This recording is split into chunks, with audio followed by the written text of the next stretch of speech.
कोई भी संत महंत कट्टर नहीं होते, उनके दिल में हमेशा ही हर इंसान के लिए प्यार रहता है, जो कि आपके दिल में भी है। लो भाई, हो गया चमत्कार। अब तो आ गए मुसलमान भी बागेश्वर बाबा के धाम। दोस्तों, मनोज तिवारी से लेकर चंकी पांडे तक आपने एक से एक बढ़कर सेलिब्रिटीज को बाबा बागेश्वर धाम के दरबार में आकर अपना माथा टेकते देखा होगा। लेकिन जो समाज हमेशा ही बाबा के खिलाफ खड़ा रहता है, उन्हें मारने की, उनके दरबार को नष्ट करने की धमकी देता है, आज उसी समाज के लोग बाबा के धाम में बैठकर उनकी कथा सुन रहे हैं। लेकिन आखिर ये चमत्कार हुआ कैसे, और जब मुसलमान दरबार में पहुंचे तो उनके साथ कैसा सुलूक किया गया, आज इस वीडियो में हम आपको सब कुछ बताने वाले हैं। बस हमारी वीडियो को एंड तक जरूर देखिएगा। धीरेन्द्र कृष्ण शास्त्री जी एक ऐसे शख्स हैं जिसने मात्र 26 साल की उम्र में पूरे भारत को अपना कायल बना रखा है। जहां कहीं भी ये प्रवचन सुनाने जाते हैं, लोग भागे भागे चले आते हैं। इसका सबसे बड़ा नमूना आपने बिहार में देखा होगा।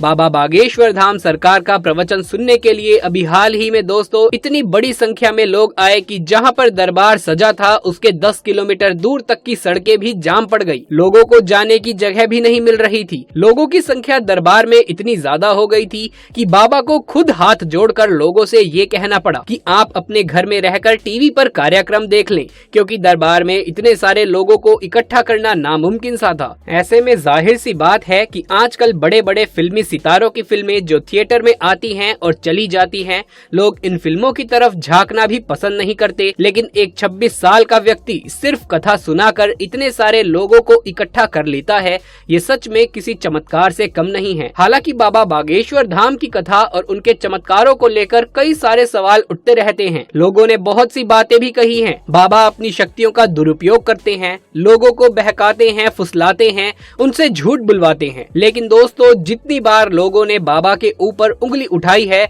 उतनी ही बार बाबा बागेश्वर ने उन्हें करारा जवाब दिया है। सिर्फ भारत ही नहीं बल्कि विदेशों तक में जाकर दोस्तों बाबा बागेश्वर धाम अपनी कथाएं और अपने अद्भुत चमत्कारों से लोगों को अपना कायल बना देते हैं। जहां लोग दरबार में जाकर अपनी अर्जी लगाते हैं और जिस किसी की भी अर्जी लग जाती है, बाबा उसे स्टेज पर बुलाते हैं। लेकिन उसके स्टेज पर आने से पहले ही उसके सारे दुख तकलीफ एक कागज पर लिख देते हैं, और जब उस शख्स से पूछा जाता है तो वो कहता है कि हाँ बाबा, ये कागज में जो लिखा है मेरे मन के वही सवाल थे। और इनके चमत्कारों को देखकर दोस्तों बॉलीवुड से लेकर साउथ इंडस्ट्री तक बड़े बड़े सेलिब्रिटी ने बाबा के दरबार में माथा टेका और प्रभु श्री राम और हनुमान जी के भजनों पर नाच गाना भी किया। सेलिब्रिटी ही नहीं बल्कि दोस्तों बड़े बड़े राजनेताओं ने भी बाबा के दरबार की शोभा बढ़ाई। पर इतना कुछ होने के बावजूद भी कुछ ऐसे लोग हैं जो ये कहते हैं कि बाबा बागेश्वर केवल लोगों का दिमाग पढ़ते हैं और अपनी इसी दिमाग पढ़ने की कला से वो लोगों को बेवकूफ बना रहे हैं। जब ये बात बागेश्वर बाबा तक पहुंची तो उन्होंने अपनी शक्तियों का अद्भुत नमूना दिखाया, क्योंकि जो लोग ये कह रहे थे कि बाबा दिमाग पढ़ने की कला का दुरुपयोग कर रहे हैं, उन्हीं लोगों के लिए बाबा ने अपने दरबार में एक रिपोर्टर से कहा कि मैं अपने पर्चे में कुछ सवाल लिख लेता हूँ। अब आप दरबार में मौजूद हजारों लोगों में से किसी एक को उठाइए, जिस किसी को भी आप उठाएंगे पर्चे पर लिखे सवाल उसी के होंगे। रिपोर्टर महिला को लगा कि ये तो नामुमकिन है, बिना शक्ल देखे बाबा कैसे किसी का भी दिमाग पढ़ सकते हैं। लेकिन जब उस रिपोर्टर महिला ने अचानक से ही दरबार में से किसी एक व्यक्ति को उठाया और उस व्यक्ति ने जब सवाल पूछना शुरू किया, तो ये वही सवाल थे जिसके बारे में बाबा बागेश्वर धाम ने पहले से ही लिख कर रख रखा था। इस चमत्कार को देखकर लोगों के होश उड़ गए। लेकिन फिर भी बागेश्वर बाबा का विरोध करने वाले लोगों की दोस्तों कमी नहीं हुई। लोग लगातार इन्हें ढोंगी और पाखंडी कहते जा रहे हैं। खास करके दूसरे धर्म और समुदाय से ताल्लुकात रखने वाले लोग तो बाबा को सीधा निशाना बना रहे हैं। लेकिन वो कहते हैं ना हो इंसान को सही रास्ता मिल ही जाता है। तभी तो बाबा के दरबार में एक ऐसी चीज हुई जो आज तक कभी भी देखने को नहीं मिली। उनके दरबार में रामायण और हनुमान जी की कथा सुनने के लिए कोई और नहीं बल्कि मुस्लिम समुदाय के लोग दरबार में बड़े आनंद से बैठे हुए नजर आए और बाबा की कथाएं भी सुन रहे थे। अगर आपको मेरी बात पर यकीन नहीं आता तो आप अपनी आंखों से ही देख सकते हैं कैसे यहाँ पर दर्जनों की संख्या में मुस्लिम भाई बैठकर बागेश्वर बाबा की कथा सुन रहे हैं। और हद तो भाई तब हो जाती है जब इनमें से कुछ लोग कहते हैं कि हम बाबा का कार्यक्रम हर रोज टीवी पर देखते हैं और इनके द्वारा कहे गए प्रवचन सुनते हैं। ये सब करके हमारे मन को बहुत शांति मिलती है। असल में दोस्तों ये लोग बोहरा मुस्लिम समुदाय से ताल्लुकात रखते हैं। जिन्हें भला बुरा बड़े अच्छे से मालूम है, तभी तो इन्होंने बाबा के दरबार में आने का फैसला किया। और जब ये लोग दरबार में नहीं आ पाते तो बाबा के प्रवचन टीवी या रेडियो वगैरह पर सुन लेते हैं। दोस्तों, अब आप जरा खुद ही सोचिए कि ये कितनी ज्यादा हैरान करने वाली बात है, क्योंकि अभी कुछ ही समय पहले जब हिंदू मुस्लिम विवाद हो रहा था तो बागेश्वर बाबा ने खुद कहा था कि जो हमारे भगवान और उनसे जुड़ी हुई किसी भी चीज को नुकसान पहुंचाएंगे तो हम भी उसे नहीं छोड़ेंगे और बुलडोजर चलवा देंगे।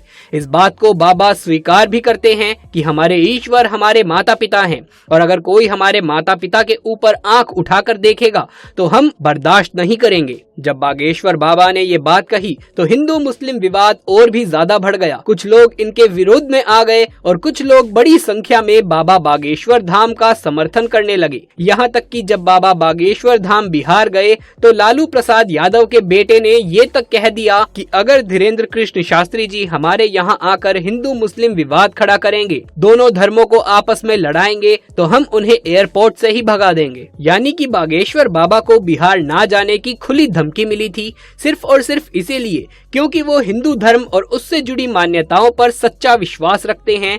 और ये चीजें आजकल लोगों को भला कहाँ पसंद आती हैं। पर फिर भी इतनी रोक टोक करने के बावजूद न केवल बागेश्वर बाबा बिहार गए बल्कि वहाँ पर इतना बड़ा कार्यक्रम किया कि पूरा देश हिल गया। किसी ने भी इतना बड़ा कार्यक्रम आज तक नहीं देखा था। और अब तो दोस्तों बाबा का क्रेज इतना ज्यादा सर चढ़कर बोल रहा है कि दूसरे धर्म के लोग भी बाबा की मोहित कर देने वाली वाणी में हनुमान जी और प्रभु श्री राम की कथाएं सुनने के लिए बेताब हैं। इसका जीता जागता उदाहरण आपकी आंखों के सामने है, क्योंकि किसी दूसरे धर्म से ताल्लुकात रखते हुए भी हिंदू धर्म की मान्यताओं को अपनाना, उनसे जुड़े प्रवचन सुनना कोई छोटी बात नहीं है दोस्तों। पर अब यहाँ सवाल ये खड़ा होता है कि जब मुस्लिम समुदाय के लोग बाबा के दरबार में गए तो उनके साथ क्या क्या किया गया।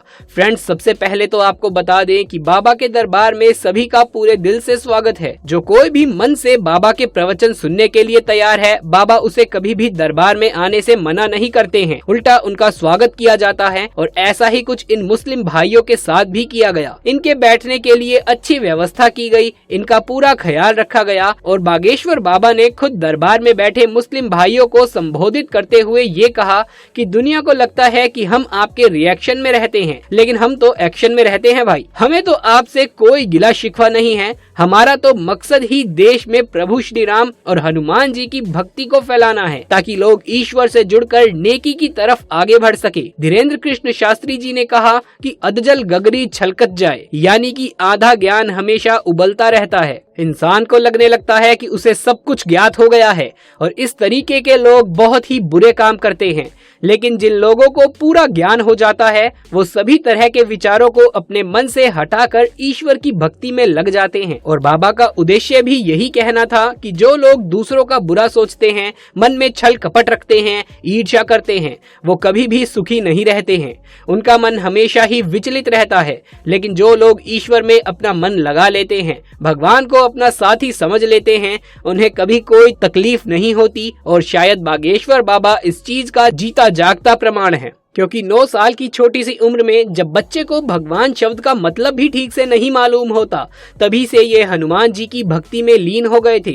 और 12 साल की उम्र में अपने दादाजी के साथ कथाएं इन्होंने करनी शुरू भी कर दी थी। बागेश्वर बाबा जो सबको अपनी बातों में बांध लेते हैं, अपना भक्त बना लेते हैं, ये सब कुछ एक दिन में तो नहीं हुआ, बल्कि बाबा सालों से हनुमान जी की भक्ति करते चले आ रहे हैं। और इसी का प्रणाम है कि वो एक ऐसी अलौकिक शक्ति के मालिक हैं जिनकी मदद से बाबा किसी के भी दुख तकलीफ को जानकर उनका समाधान निकाल सकते हैं। और यही वजह है कि बाबा बागेश्वर धाम सरकार के दरबार में हजारों लाखों लोग इकट्ठा होते हैं। लोग इनकी एक झलक को देखने के लिए बेताब रहते हैं और जो इनके दरबार में नहीं पहुंच पाते वो टीवी के सामने टकटकी लगाए बाबा की बातें सुनते रहते हैं, फिर चाहे वो किसी भी धर्म, जाति या समाज से ताल्लुकात क्यों न रखते हों। एक बार अगर कोई बाबा का भक्त बन गया तो उसके सभी कष्ट अपने आप ही दूर हो जाते होते हैं। तो दोस्तों ये थी बाबा बागेश्वर धाम सरकार के दरबार की सच्ची कहानी, जिसने कई लोगों को हैरान कर दिया। बाकी आपका इस विषय पर क्या कहना है, आपके क्या ख्याल हैं, नीचे कमेंट बॉक्स में लिख करके जरूर से बताएं। यदि ये वीडियो पसंद आया हो तो इसे एक लाइक करके अपने दोस्तों और रिश्तेदारों में ज्यादा से ज्यादा शेयर कर दें। कमेंट बॉक्स में जय श्री राम, जय बजरंग बली लिखना बिल्कुल भी ना भूलें। आगे भी ऐसे वीडियोस लगातार देखते रहने के लिए चैनल को सब्सक्राइब करके पास वाले बेल आइकन को भी दबा लीजिए। जल्द मुलाकात होगी आपसे किसी अगली वीडियो में,